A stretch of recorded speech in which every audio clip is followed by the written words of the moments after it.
إنك حميد مجيد سبحان ربك رب العزة عما يصفون وسلام على المرسلين والحمد لله رب العالمين. جس دین اور جس مذہب کو ہم ماننے والے اور اس پر چلنے والے ہیں، اس کا نام قرآن کی زبان میں اسلام ہے. اسلام کا معنی تسلیم کرنا، قبول کرنا، گردن جھکا دینا. یہی قبول کرنے کی اسپرٹ اسلام ہر اپنے ماننے والے کے مزاج کے اندر، اس کی طبیعت کے اندر، اس کے اخلاق کے اندر، اس کی مکان کی زندگی کے اندر، اس کی میدان کی زندگی کے اندر دیکھنا چاہتا ہے. اسلام سب سے پہلے پیغمبر اسلام رحمت للعالمین مرشد العالمین رسول العالمین حضرت سیدنا محمد مصطفیٰ صلی اللہ علیہ وآلہ وسلم نے اس دنیا میں پیش فرمایا. آپ سے جن لوگوں نے اسلام راست قبول کیا وہ لوگ قرآن کی اور اسلام کی زبان میں صحابی کہلائے. چنانچہ کعبۃ اللہ کے طواف کرنے والے کو صحابی نہیں کہا جاتا.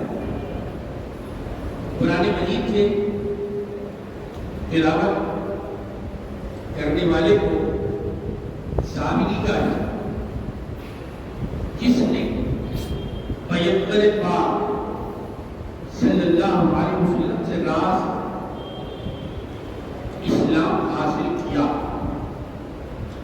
کلمہ طیبہ لا الہ الا اللہ محمد رسول اللہ، جس کی کثرت یعنی زیادہ سے زیادہ پڑھنے کی تاکید آئی اسلام کے اندر، وہ پڑھ لیا اور پھر اس پر اس نے سچے دل کے ساتھ، اچھی نیت کے ساتھ عمل کیا اور اسی پر اس دنیا سے وہ گزر گیا.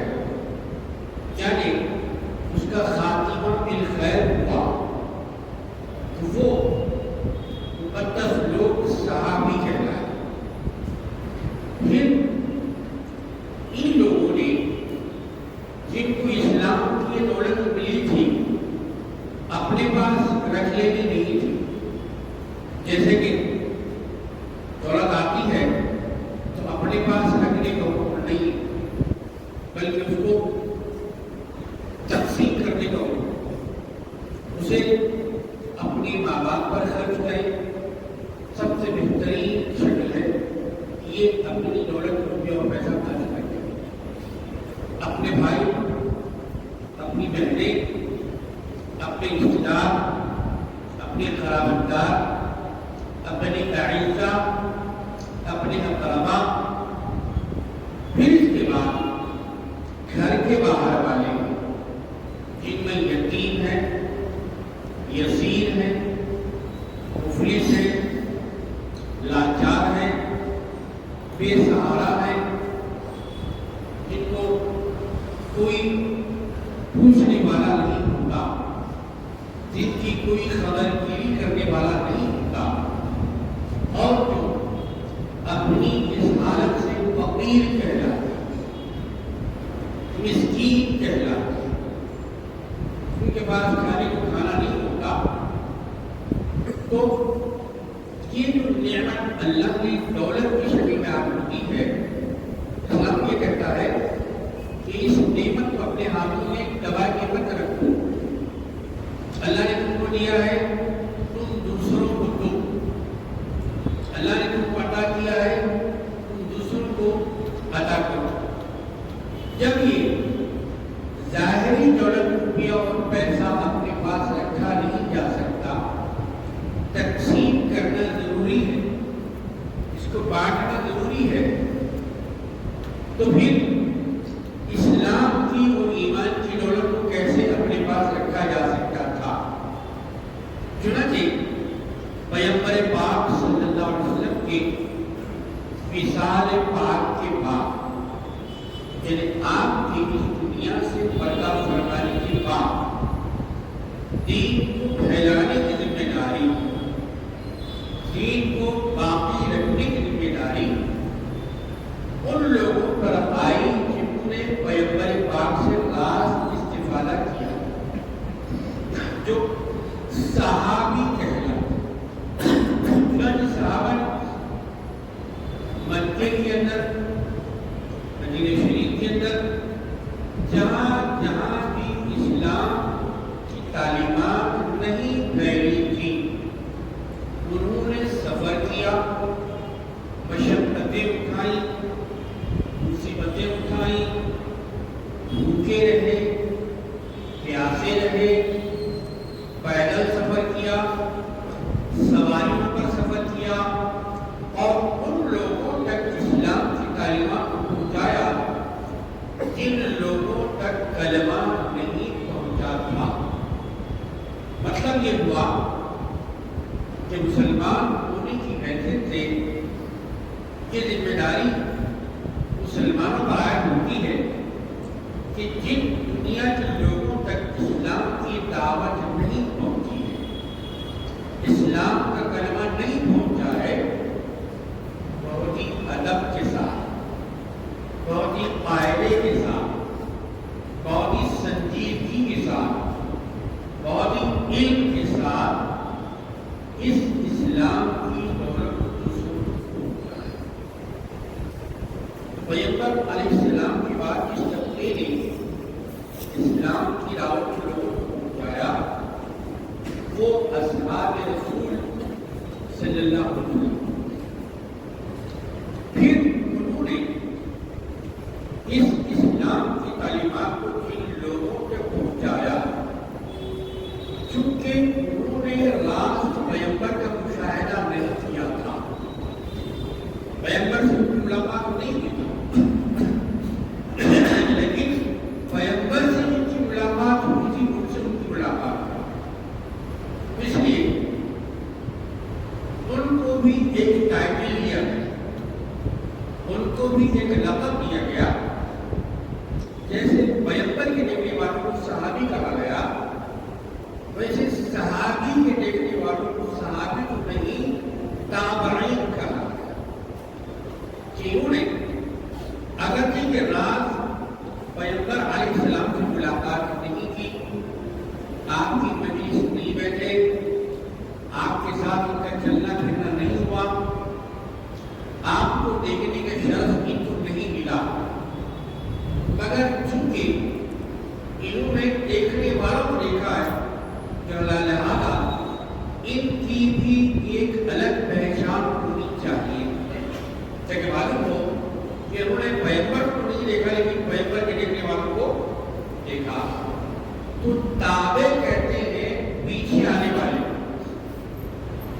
اسی سے ہے تابعی، یعنی حضور پاک علیہ السلام کے پردہ فرمانے کے بعد جن لوگوں نے صحابہ رسول صلی اللہ علیہ وسلم سے ملاقات کی، پیغمبر کے بعد آئے، رسول کے پیچھے آئے، ان کو تابعی کہا جانے لگا۔ جب یہ دین جب یہ دین کے احکام اسلام فرائض واجبات مستحبات سنتیں نوافل حلال حرام جائز ناجائز حسنات سیئات یہ تمام تر تعلیمات ان تک پہنچی تو پھر اس طبقے کو بھی اس گروپ کو بھی اس جماعت کو بھی ایک نام دیا گیا کہ جس نے پیغمبر کو دیکھا صحابی کہلائے، جنہوں نے صحابی کو دیکھا صحابی سے ملاقات کی وہ تابعی کہلائے، اور جنہوں نے تابعی سے ملاقات کی وہ تابعی کہلائے، یعنی تابعی کے بعد آنے والے۔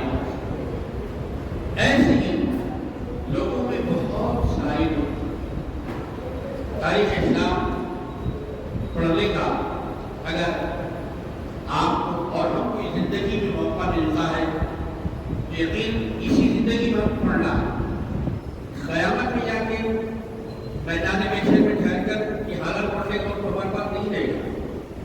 اسی دنیا میں ہم کو ٹائم نکالنا ہے، جیسے ہم اپنی تقاریب کے لیے وقت نکالتے ہیں، دوست احباب سے ملنے کے لیے ہم وقت نکالتے ہیں، اپنی شادی میں اٹینڈ کرنے کے لیے ہم وقت نکالتے ہیں۔ ایسے ہی اسلام کے جن مبلغین، جن داعیوں نے، جن علماء کرام نے، جن مفتیان نظام نے بڑی قربانیوں کے ساتھ دین کو پھیلایا ہے، ہر ایک کے نہ صحیح کم از کم مشہور علماء کرام کے مختصر حالات ضرور جانیں۔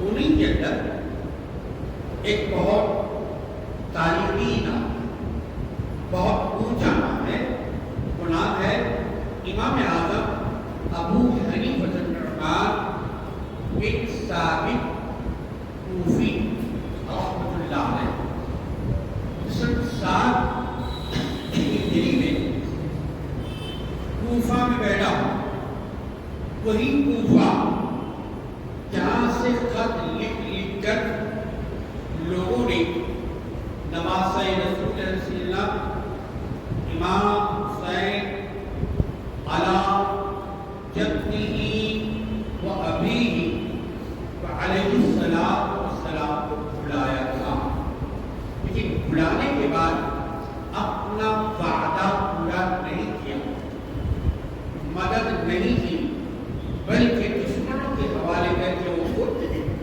وہاں سے فرار ہو گئے۔ اس سرزمین پر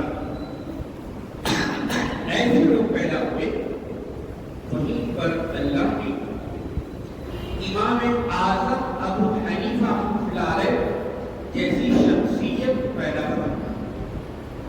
علماء کرام فرماتے ہیں، کتابوں میں بھی یہ بات لکھی ہوئی ہے کہ حضور انور صلی اللہ علیہ وآلہ وسلم کے ارشاد مبارک ہے کہ اگر علم اس دنیا سے اٹھ کر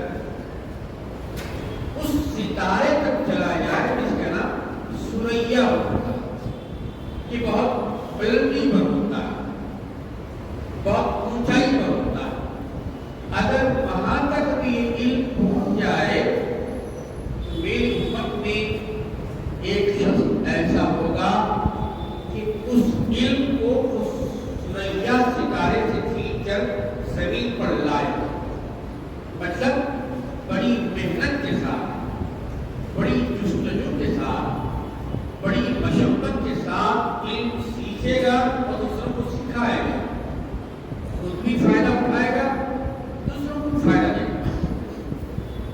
اسی لیے حضور پاک علیہ السلام نے امت کے افراد کو جیسے قرآن کی فضیلتیں بتائی، رمضان کی فضیلتیں بتائی، کعبۃ اللہ کی فضیلتیں بتائی، حج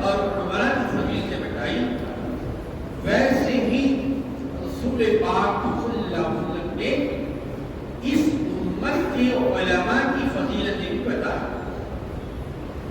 کہ قیامت یہ ہوگا کہ اللہ کے حکم سے ایک ترازو لائی جائے گی، میزان لائی جائے گی، حکم ہوگا کہ اس ترازو کے ایک پڑھنے میں ایک جانب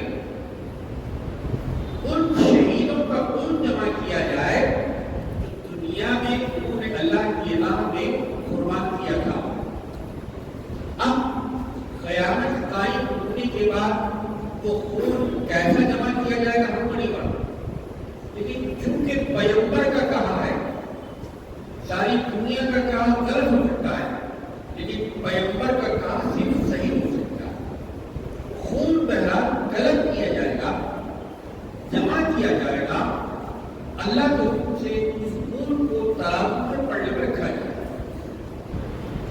جب اس کام سے جن کو بھی مقرر کیا گیا تھا فارغ ہو جائیں گے، اب ان سے کہا جائے گا کہ اسلام کو پھیلانے کے لیے جن علماء کرام نے اپنے قلموں کی سیاہی اور انک استعمال کی تھی اس انک کو جمع کیا جائے، سیاہی کو جمع کیا جائے، وہ سیاہی بھی جمع کی جائے۔ کیسے جمع کی جائے گی ہم کو نہیں معلوم، ہمارا ایمان ہے کہ جمع کی جائے گی۔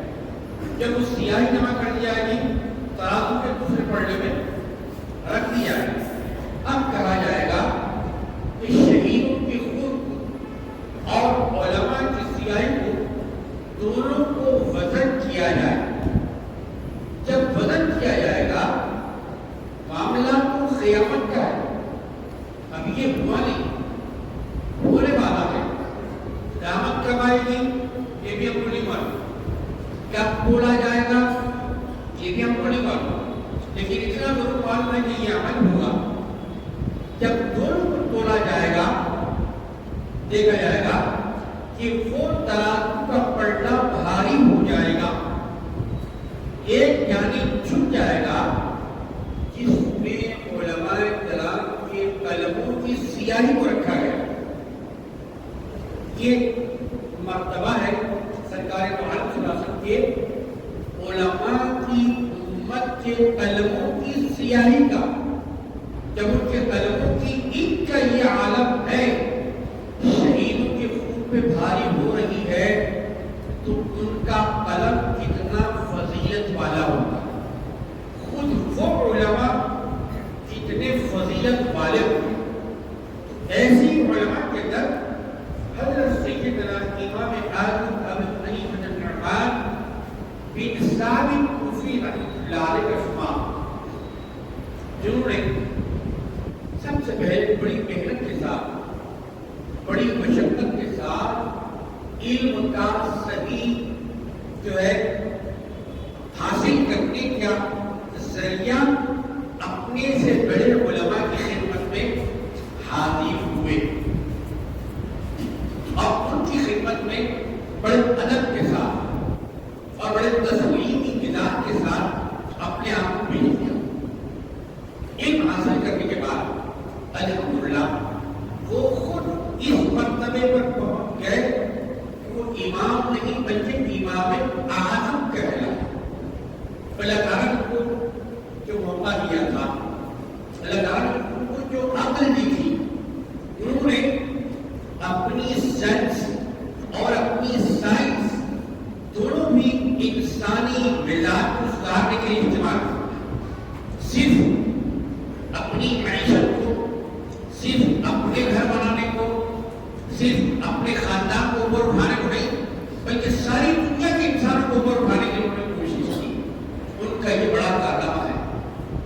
قرآن مجید سب سے پہلے انہوں نے پڑھی، اسلامی نصاب کی سب سے پہلی کتاب، سب سے بڑی کتاب، سب سے اہم کتاب، سب سے جامع کتاب قرآن مجید سے بڑھ کر کوئی نہیں ہو سکتی۔ لیکن ہم نے پریکٹیکلی طور پہ ایسا کر دیا، قرآن کو حافظ کے لیے مختص کریے، آپ قرآن تو حافظ ہی پڑھے گا۔ ہم اسی کیا کریں، ہمارا اسی کیا کنسرٹ ہے، ہمارا اسی کیا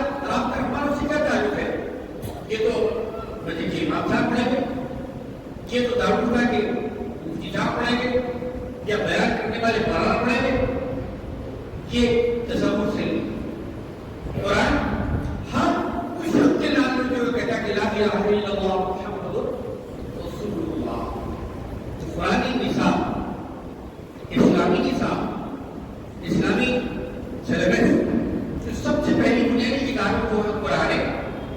اس لیے مسلمان بچے کو سب سے پہلے جغرافیہ نہیں سکھایا، کمپیوٹر سائنس نہیں سکھائی جاتی، اسے ہسٹری نہیں سکھائی جاتی، اسے اکنامی نہیں سکھائی جاتی، اسے آسٹرونومی نہیں سکھائی جاتی۔ سب سے پہلے مسلمان بچے کو قرآن سکھایا جاتا ہے۔ اقرأ باسم ربک الذی خلق، خلق الانسان من علق، اے بچے پڑھ اس پروردگار کے نام سے پڑھ جس نے تجھے پیدا کیا، جس نے تجھے وجود بخشا، تو نہیں تھا تجھے بنایا اور تیرے وجود کو ایک نام دیا۔ یہ پروردگار عالم پڑھا احسان ہے کہ انسان ہوتا نہیں ہے لیکن اپنے فضل سے اس کو دنیا کو وجود بخشتا ہے۔ یہ قرآن کی سب سے پہلے انہوں نے پڑھا۔ پھر اس کے بعد دوسری چیز جو مسلمان کو پڑھتی ہے وہ سنت پیغمبر علیہ السلام کہ ہمارے نبی صلی اللہ علیہ وسلم کی تعلیمات کیا ہے، آپ کا اسوہ کیا ہے، آپ کی زندگی کیا ہے، آپ کا بولنا کیا ہے، آپ کی تجارت کیسی ہے، آپ کی عبادت کیسی ہے، آپ کا لین دین کیسا ہے، آپ کی شادی بیاہ کیسی ہے، آپ کی گفتگو کیسی ہے، آپ کے اخلاق کیسے ہیں، آپ کے کیریکٹر کیسے ہیں، آپ کا خاندان والوں کے ساتھ تعلق کیسا ہے، آپ کیسے لوگوں کو جوڑنے کا کام فرمایا کرتے تھے۔ الحمدللہ یہ دوسری چیز ہے جسے مسلمان کو سمجھنا ہے۔ پھر اس کے بعد آپ کے سامنے اور دوسری چیز آتے ہیں، لیکن یہ دو بنیادی چیزیں ہیں۔ ان دو بنیادی چیزوں کو آپ نے اس وقت کے بڑے بڑے اسکالر سے، بڑے بڑے علماء دین سے، بڑے بڑے ماہرین علم سے جو ڈکشنری بھی جانتے تھے، قرآن بھی جانتے تھے، حدیث بھی جانتے تھے، ان سے حاصل کیا اور پھر حاصل کرنے کے بعد خود اس میں اتنے ماہر ہوئے کہ دور دور سے لوگ آ کر آپ سے مسائل پوچھتے تھے، فتوے پوچھتے تھے۔ تو فتویٰ یہ قرآن اور سنت کی بنیاد پر دیا جاتا ہے، کوئی اپنے گھر سے فتویٰ نہیں لیتا۔ دوسرے غیر مذاہب کے لوگ، نان مومنس اگر یہ بات کہیں چونکہ انہوں نے اسلام کو پڑھا نہیں تو قابل قبول ہے، لیکن بعض ہمارے بھائی بھی یہ کہتے ہوئے شرماتے نہیں ہیں کہ فتویٰ مفید آپ کی رائے ہوتی ہے، فتویٰ مفید آپ کا خیال ہوتا ہے، میں اسے نہیں مانتا۔ تو ایسی بات نہیں ہے، فتویٰ کسی مفید صاحب کے گھر کا نہیں ہے۔ فتوے کی بنیاد قرآن و سنت ہوتی ہے، فتوے کی بنیاد اسلام پر ہوتی ہے۔ اگر کوئی نادانستہ طور پر فتوے کو ریجیکٹ کر رہا ہے، رد کر رہا ہے، بھول رہا ہے کہ میں فتوے کو رد نہیں کر رہا ہوں بلکہ قرآن کو رد کر رہا ہوں، قرآن کو رد کرنے کے بعد کیا وہ مسلمان کا باقی رہے گا؟ بولنے کی ضرورت نہیں، بات بالکل واضح ہے، کلیئر ہے، بالکل صاف ہے۔ تو امام اعظم ابو حنیفہ النعمان بن ثابت کو بھی رحمۃ اللہ علیہ ذمہ داری ہوگی، میری ذمہ داری ہے کہ میں پڑھوں دوسروں کو پڑھاؤں۔ سرکار دو عالم صاحب کا ہمارا ہے بلغوا عنی ولو آیہ، میری ایک بات، میرا ایک فعل، میری ایک سنت، میرا ایک کلام تم پہنچا دو تو یہ بہت بڑا کام تم نے دنیا کے اندر کر دیا۔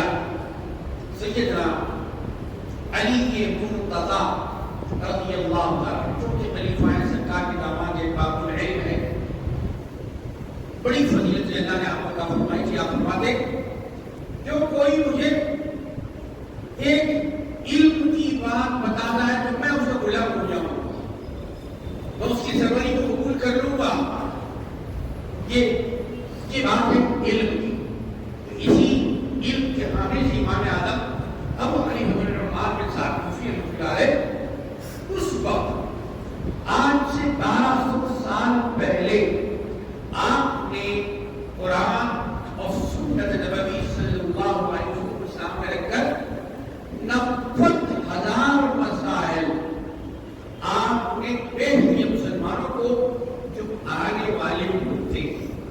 کیسا پیش کیے؟ ایک قرآن کی مدد سے پیش کیے. کیسا پیش کیے؟ سنت کی مدد سے پیش کیے. کیسا پیش کیے؟ یہ اصحاب رسول کے اقوال کی روشنی میں پیش کیے. کیسا پیش کیے؟ اپنی عقل کو انہوں نے تابع نہیں بنایا بلکہ اللہ کے دین کو تابع بنایا.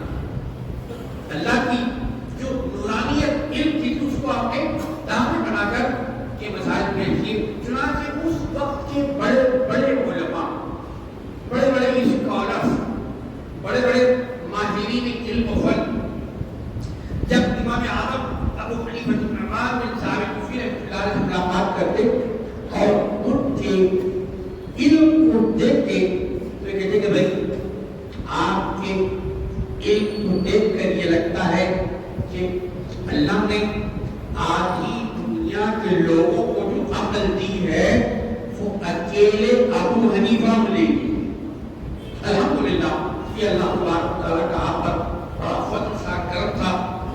آپ نے اس عقل اور علم کو صرف دنیا کے پیچھے استعمال نہیں کیا، صرف دنیا داری میں استعمال نہیں کیا. ایک طرف جہاں دنیا داری کا آپ نے استعمال کیا، دین داری میں لے کے آپ نے اس کو استعمال کیا. اور اصل جو علم کا مطلب ہے بہترین گاڑی آ جائے، بہترین سواری آ جائے، بہترین مکان کے طرف سکونت پذیر ہو جائے، آپ سے ملنے والے ہو اور آپ کے ہاتھوں کو بوسہ دینے والے ہو اور آپ کے لباس سے پڑھ کے چلنے والے ہو. نہیں، علم سے جو بات آتی ہے وہ تقویٰ آتا ہے، پرہیزگاری آتی ہے، خدا کا ڈر آتا ہے. چنانچہ ایک بار اپنے کسی محلے دار یا کسی عزیز کے انتقال پر قبرستان تدفین کے لیے تشریف لے. گرما کا زمانہ تھا، کہیں ٹھہرنے کے لیے سایہ نہیں تھا. امام اعظم ابو حنیفہ رحمۃ اللہ علیہ دھوپ کے اندر گھرے. کچھ لوگوں نے سایہ دیکھے، گھروں کے جو اللہ بولتے ہیں قبرستان کے، وہاں جا کے ٹھہرے. امام صاحب کو بلایا، امام صاحب کیوں آپ تکلیف کر رہے ہیں صاحب؟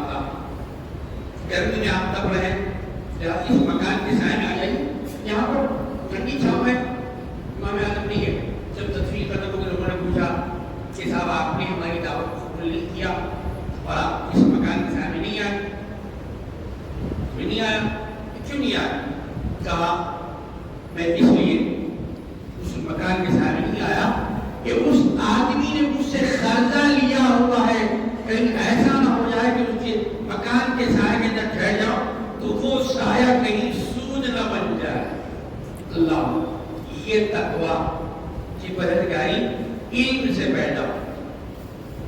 علم عمل کو لاتا ہے، ورنہ ایسے ہے کہ سمندر ہو اور پانی نہ ہو، پھول تو ہو، خوشبو نہ ہو، سورج تو ہو اور چمک اس کے اندر نہ ہو. ایسا ہو سکتا ہے؟ نہیں ہو سکتا.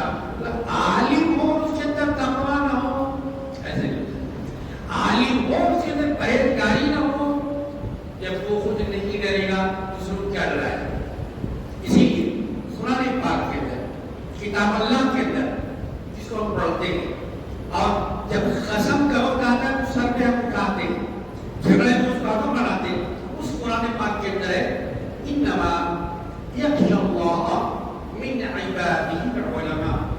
لوگ تو سبھی ہیں، مسلمان تو سبھی ہیں، نماز تو سبھی پڑھتے ہیں، زکات تو سبھی دیتے ہیں، لیکن علماء کی بات کچھ اور ہے. کتنا تقویٰ ان کے دل کے اندر ہوتا ہے، کتنا خدا کا خوف ان کے اندر ہوتا ہے، وہ عام لوگوں